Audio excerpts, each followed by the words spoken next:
Chaque jour, Charles et Carole vous présentent la leçon de l'école du sabbat.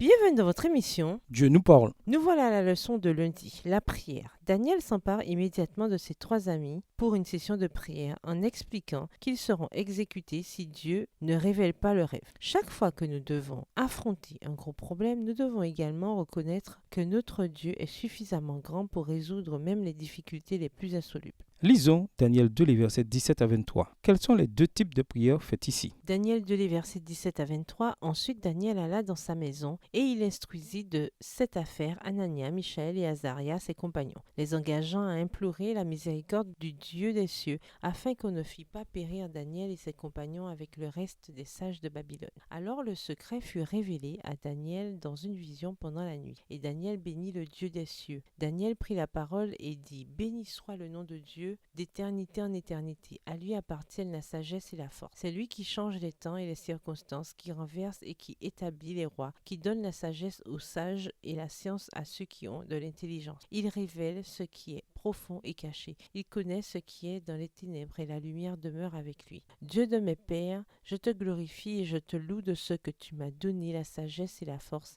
et de ce que tu m'as fait connaître ce que nous t'avons demandé, de ce que tu nous as révélé, le secret du roi. 2 types de prières sont mentionnés dans ce chapitre. Le premier est une requête avec Daniel qui demande à Dieu de révéler le contenu du rêve et son interprétation. Daniel 2, les versets 17 à 19. Les paroles de cette prière ne sont pas précisées, mais on nous dit que Daniel et ses amis implorèrent la compassion du Dieu du ciel au sujet de ce mystère, afin qu'on ne fasse pas disparaître Daniel et ses compagnons avec le reste des sages de Babylone. Daniel 2, verset 18. Alors qu'ils prient, Dieu répond à leur requête et révèle le contenu et l'interprétation du rêve du roi. Nous pouvons être assurés que chaque fois que nous cherchons la compassion du Dieu du ciel, nos prières seront également entendues, même si ce n'est pas d'une manière aussi spectaculaire qu'ici, car le Dieu de Daniel est aussi notre Dieu. Suite à la réponse de Dieu, Daniel et ses amis éclatent en une prière d'action de grâce et de louange. Ils louent Dieu car il est la source de toute sagesse et il contrôle la nature et l'histoire politique. Il y a une leçon importante à retenir pour nous ici. Quand nous prions et plaidons avec Dieu pour tant de choses, combien de fois le louons-nous et le remercions-nous de répondre à nos prières. L'expérience de Jésus avec les 10 lépreux donne une illustration appropriée de l'ingratitude humaine. Sur les 10 qui sont guéris, un seul revient donner gloire à Dieu. Luc 17, verset 18. La réaction de Daniel nous rappelle non seulement l'importance de la louange et des actions de grâce, mais révèle également le caractère